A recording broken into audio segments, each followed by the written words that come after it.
Hello everyone, আজকে রান্না করব স্মোকি এগ কারি। এটা একটু অন্যরকম একটা ডিমের রেসিপি, কিন্তু খুব হেলদি। 4টে আলু আমি মাইক্রোওয়েভে সেদ্ধ করে নিয়েছি এবং গ্যাসের ওভেনে একটা পেঁয়াজ আর কিছু রসুন, টমেটো, কাঁচা লঙ্কা সব পুড়িয়ে নিচ্ছি। আর এদিকে ডিমটা সেদ্ধ করে নিয়েছিলাম, তাতে নুন, হলুদ এবং কাশ্মীরি লঙ্কার গুঁড়ো দিয়ে ভালো করে মাখিয়ে নিচ্ছি। কড়ায় একদম সামান্য তেল দিয়েছি, দেখতেই পাচ্ছ। এই তেলটা খুব ভালো গরম হয়ে যাওয়ার পরে এক এক করে ডিমগুলো কড়ায় ছেড়ে দিলাম এবং ভাজা ভাজা হয়ে যাবে, তারপরে ওকে আমি তুলে নিলাম।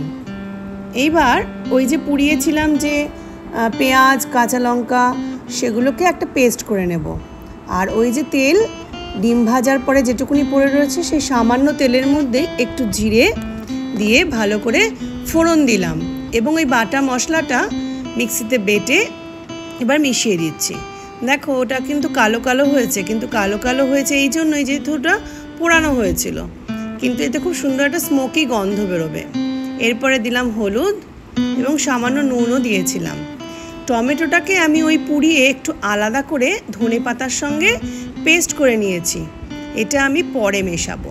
এবার ওই ভাজা ভাজা মশলাটা হয়ে গেলে পরে আমি ওই সেদ্ধ আলুটা মাইক্রোওয়েভ থেকে বের করে খোসা ছাড়িয়ে সেটাকে মিশিয়ে দিলাম।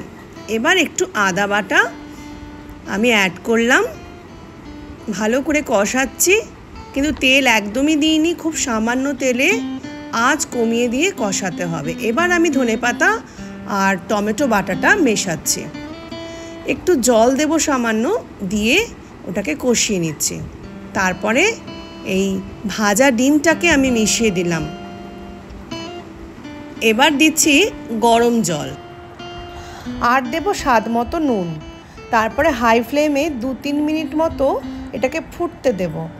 ব্যাস, তাহলেই রেডি আমার স্মোকি এগ কারি। একদম রেডি হয়ে গেছে। এবার ধনেপাতা দিয়ে আমি পরিবেশন করছি। রুটি এবং ভাতের সঙ্গে খুবই ভালো লাগে।